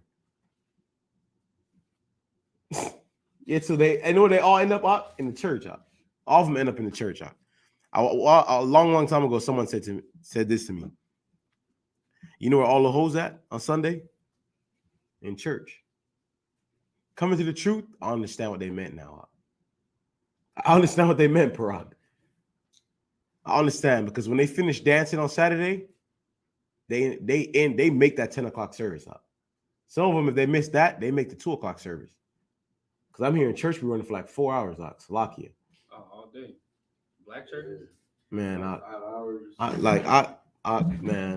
went to church one time. I went to Christian church one time. I remember. And I told myself, I'm never coming back. Never coming back. I was in there from like 10 o'clock. When I looked down, it was 2:30. I sat, man. You mean to tell me we haven't? All they doing is singing. Like coming to the truth. You understand? They performing in there, man. Dude, I'm getting tired. I'm falling asleep. They're getting mad at me for falling asleep, as if like you gonna get mad at me, nigga. We all sitting here for like 4 hours, sitting in the same spot. Come on, man. But that sister, she was an excellent sister because she thought her nation and she did what she told. She wasn't selfish like King Saul. I tell you one thing. Imagine if Esther. Let me not even start that out. So if Esther wasn't even giving that order, I'd be not even start that out. Because even a woman, I felt like would carry that out. That brother is such a selfish brother. King Saul is a selfish brother, just like Adam was. You know what I'm saying? And many of these brothers were selfish. Give me the one that coward out. You know, your brother. Not your brother. I mean, So give me, our brother. You know what I'm saying? Salaki. You know what I want. You want Jonah? Jonah. Give me Jonah. Give me Jonah. We gave you another soldier, right? We're gonna give you a dishonorable brother, right? Give him real quick. Give me him real quick. Go ahead. This is the book of Jonah, chapter 1 and verse 1. Now the word of the Lord came unto Jonah, the son of Amittai, saying, Arise, go to Nineveh, that great city, and cry against it, for their wickedness is come up before me. So Jonah was told to go to Nineveh and cry loud, right? What was in today's time? What was Jonah? We in the UPK. What was Jonah told to do? Whole camp. Man, nigga, I was hoping, man. Whole camp. I'm saying Jonah was told to whole camp, right? Okay, I'm saying Jonah was told to whole camp, right? Go ahead. Verse 3. But Jonah rose up to flee unto Tarshish. He did what? Jonah rose up to flee. He did what? Jonah rose up to flee. Flee? You mean to tell me he ran? So he was given an order, and the order that he was given, he woke up the next morning. You know, it said many brothers woke up, like what Abraham did. He woke up and executed that order. Right away, he started to get done what he needed to get done. The most I told him to do. This brother did the opposite. He woke up and he figured he'd run from the Most High. That got to be the dumbest nigga. Bro, get me wrong. You mean you want to run from God? You ever heard of saying, man, my arm is not long enough to box with God? He thought his legs was fast enough to run from the Most High. God. He thought the opposite. He thought his legs was fast enough to run from God. Amatazah. Jonah was a coward. First off, I don't sound no Israelite. What tribe you from? It don't matter. It doesn't matter. So like, I'm saying that brother is a coward. That brother is a coward. You mean to tell me he ran? Keep going. Say a little bit more. But Jonah rose up to flee unto Tarshish from the presence of the Lord, and went down to Joppa, and he found a ship going to Tarshish. Oh my God! This brother ran to a city, getting on a ship. He running up. Go ahead. So he paid the fare thereof, and went down into it to go with them unto Tarshish from the presence of the Lord. But the Lord sent out a great wind into the sea, and there was a mighty tempest in the sea, so that the ship was like to be broken.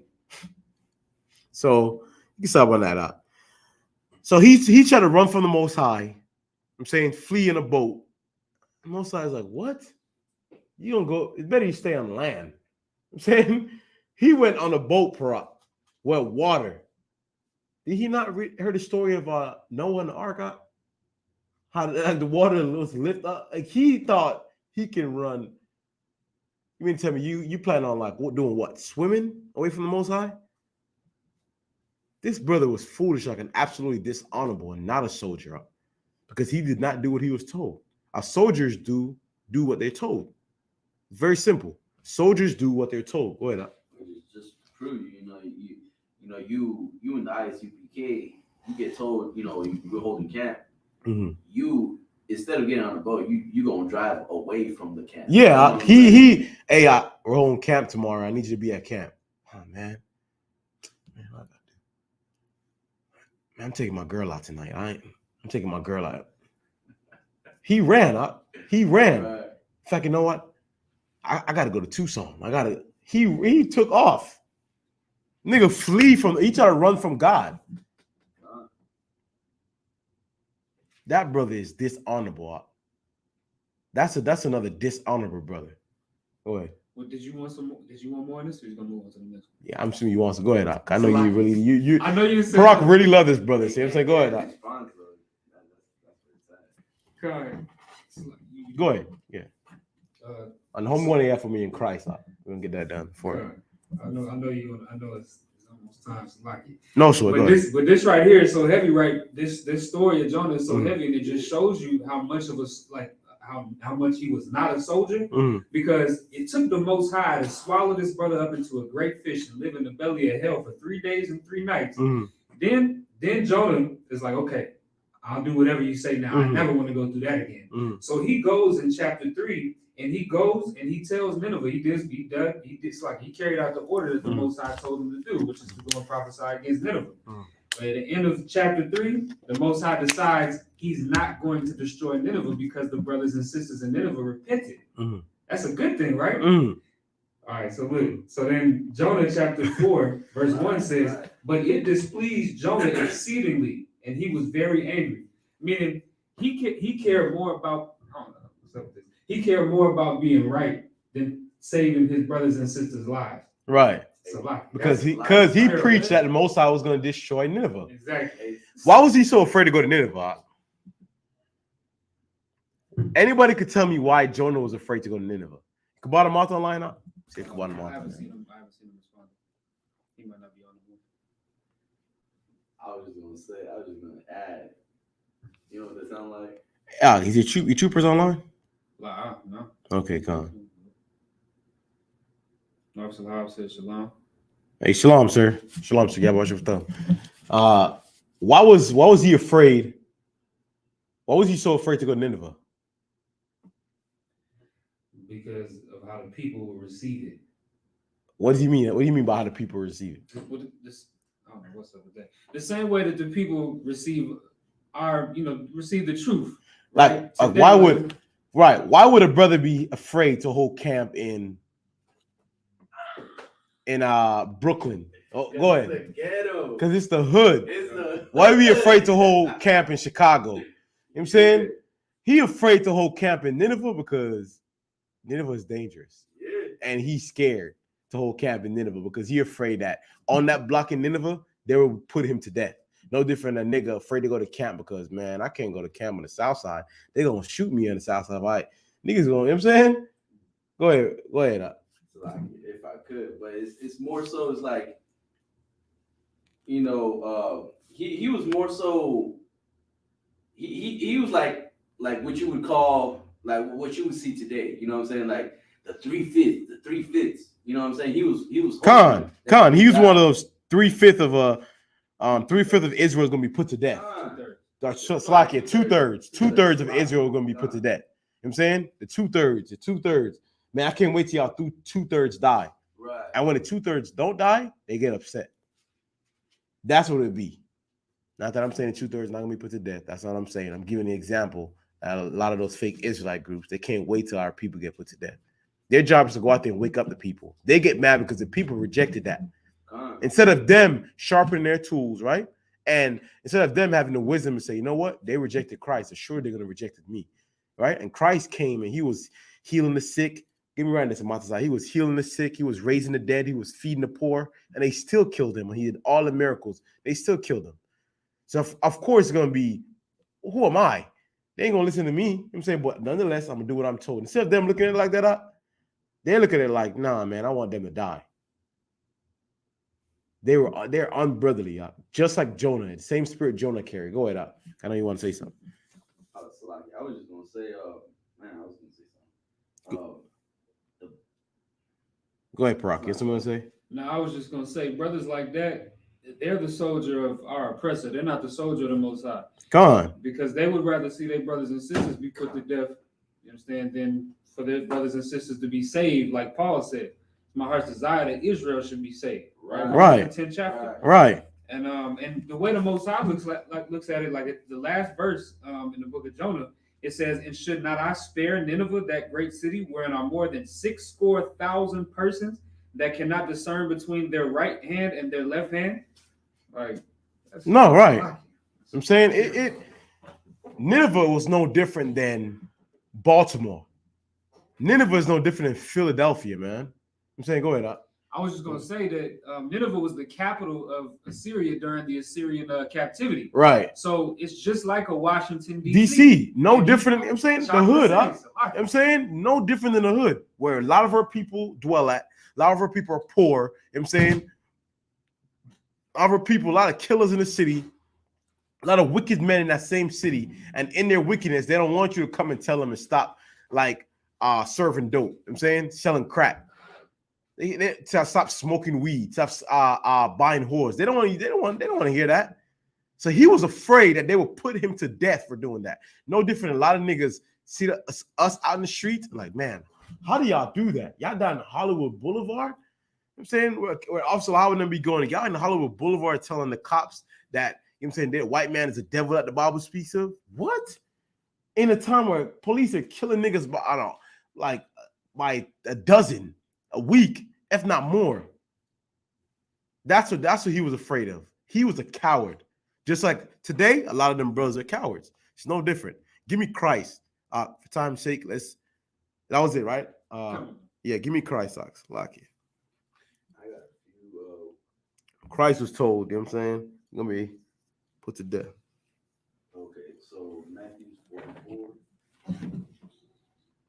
Give me Christ. Well, Christ was told that I'm saying now, like I said, I'm right now. I'm gonna give you the perfect soldier, right?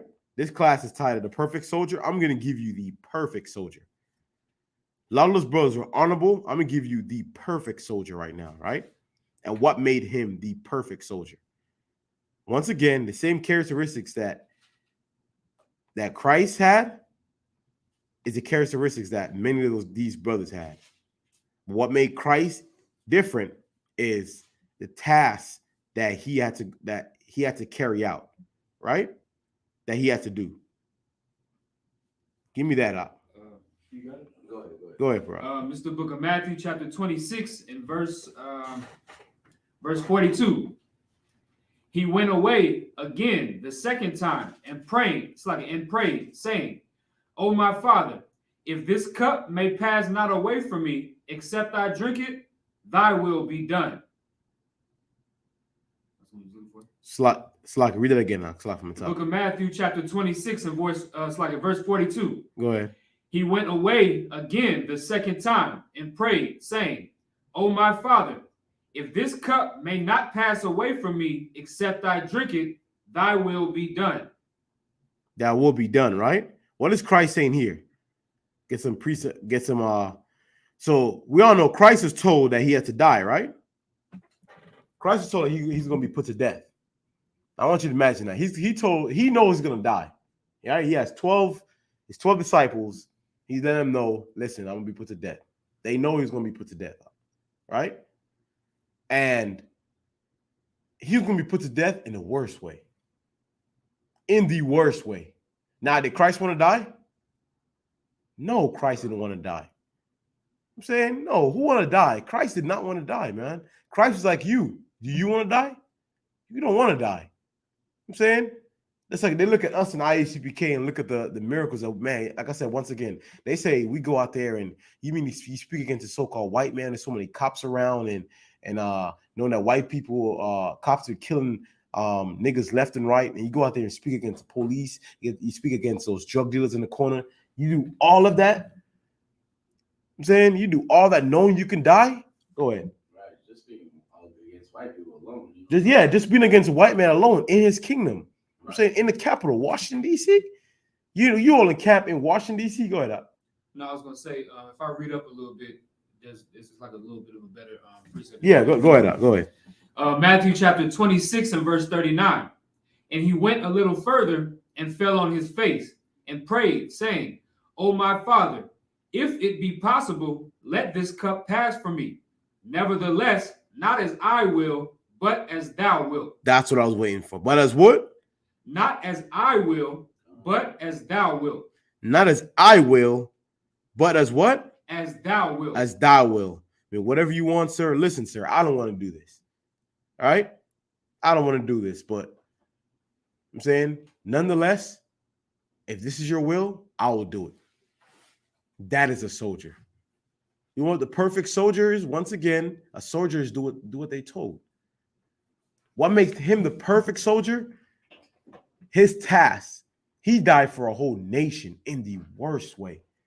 What's crazy is every one of those men deserved to die. This man right here did not deserve to die. He was the perfect man. And he went out the worst way. He went out the worst way. That made him the perfect soldier. He was a soldier that did everything he was told to do. Everything. Go ahead. And even to the end. To the end, To the end, they even gave him a poison. They offered him. Yes, they gave him, and he threw it out. He threw it out. Because what? It was not the Most High's will. This brother did everything he was told to do. Christ is the perfect soldier. Because Christ did what he was told to do. I'm saying this class is very easy to tell. It teaches itself out. If you notice, I kept saying the same thing over and over and over and over again. Because truly, it's that simple. It's not grievous at all. It's not difficult. Do what you're told. But so many of us, keyword us, I'm saying so many of us, we find a lot of these tasks to be very hard to do. When truthfully, your task is easy. Meaning, you ain't the one making the decision. You're the one that's doing the work. Truthfully, it should be easy for you. Hey, I need you to go hold camp over here. That should be very easy. But the man making these decisions that should be tough. Your job is not even to make the decisions. Your job is to carry out those orders. Your job is to be a soldier, to be the perfect soldier. We should all thrive to be like Christ, who is the perfect soldier. I'm saying Christ is the perfect soldier because Christ didn't question it. He didn't question, like, yo, Salaki, sir, why I gotta die? You mean to tell me I gotta die? What I do? Why I gotta die for them for? Like, I did everything like I'm supposed to do. I'm saying I did everything. I fast. I went out and I teach where you want me to teach at. They're hunting me. I'm still going out teaching. I'm saying the Romans have a warrant out for my arrest. I'm still going doing your will. I'm being hunted left and right. I'm still doing what I'm told to do. I'm feeding the sick. I'm healing the sick. I'm raising the dead. I'm feeding the poor. And I gotta die? Why I gotta die? For them, they're not doing anything. They breaking your laws. Slacky, sir, I don't want to do this. What's crazy is, if the brother would have said that out, he had every right out. He had every right because he was doing all those things. But that would not have made him the perfect soldier. What made him the perfect soldier is he did all that, and in the midst of him doing all that, he still died for a bunch of wicked niggas out. That's what made him the perfect soldier. Christ was the perfect soldier once again because Christ did what he was told to do. You can't name a better soldier than Christ. You want to bring up King Solomon? King Solomon went against the Most High. All right, Barak. King Solomon, he went against the Most High. King Saul, I got to bring it up. This nigga was for self. For self. King Saul was for self. I'm saying, give me some other ones. You can't name Abraham. I'm saying not brother. The brother. What's that brother's name, man? That was taken up into heaven. Elijah. Right? As good as Elijah was, he wasn't Christ. And Elijah was Elijah. Far as it's safe to say, Elijah didn't die, right? The scripture. That brother didn't die, as far as the scriptures say, right? The brother was taken up into heaven, and Christ is better than that brother. Huh? Can't bring up the Apostle Paul, right? We know. What's the other one name? John the Baptist. Forget about it. Saying John the Baptist, you can't say he was perfect. Why? Because Christ should have had 13 disciples then instead of 12. Not only that, but he didn't even give up his, Right. The brother says heavy. He didn't give up his duty. his duty to follow Christ. Once again, I said Christ should have had 13 disciples if John the Baptist was righteous. He was not. I'm saying he was not righteous. The brother was. Christ was the perfect soldier. None was more perfect than Christ. I'm saying, and for time's sake with that, I'm gonna pass the class. I'm saying to priest and officer. It's like a priest and officer Amataza. Once again, with ISUPK coming out of 1 West, 125th Street, Harlem, New York. I'm Officer Apayat. He said down there, we got class, man, 7 p.m. Tuesday through Friday. I'm saying down on 124, 16 North 28 Drive. Come down and get in class. With that, I pass the class to priest and officer. You want to say something, right? Priest and officer Amataza. You want to say something? Nah, Go ahead. All right, so it's a lot. ISUPK security announcements. We are the ISUPK, started out of 1 West, Harlem Street, slide 125th Street. We are the ISUPK, started out of 1 West, 125th Street, Harlem, New York. Rule for a new brother and sister. When a new brother or sister comes into the school, they are off limits for 6 months. They are to be saluted only. They are here to shed themselves of the world. If they need transportation, the teacher will arrange it. After 6 months, if a brother or sister has an interest in a particular person, he or she must get permission from the head to speak to a brother or sister. There's another 6 months in which the brother and sister will court each other. After 6 month period, the brother and sister will get permission from the head to marry. Tithes, which is a commandment. Numbers 18, verse 21. Malachi chapter 3, verse 8 through 10. Ma'ashra means tenth in the Hebrew, 10% of every penny of any increase the Lord gives you, give to the Treasury Department. Give to the Treasury Department or teacher. Priest fund, free will offering for a priest, not mandatory. Whatsoever amount you would like. Upcoming Holy Convocation, which is the Passover, April 15th. If anyone wants to be a trooper in the school, start wearing all black boots, shirts, pants, headband, and scarf. And with that, we're going to do a courtesy salute to the teacher, men of Israel, Majid, which means to stand. Men of Israel, Majid Shabbat, Majid, Barak, Yahweh Ba'Shem Yahweh Shabbat Barakatah. Yahweh Shemar Shabbat. Yadir Matah, class dismissed.